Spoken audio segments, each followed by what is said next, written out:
காட்டும். எனக்கும் உனக்கும் இருக்கும் நெருக்கம் இளமை தொடங்கி முதுமை வரைக்கும்.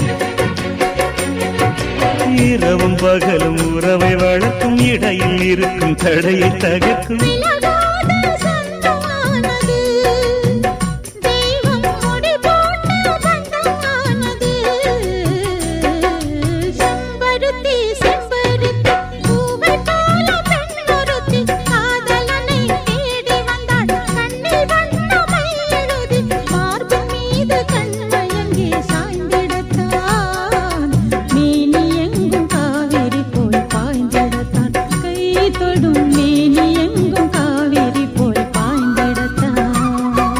செம்பருத்தி செம்பருத்தி பூவை போல பெண்ணொருத்தி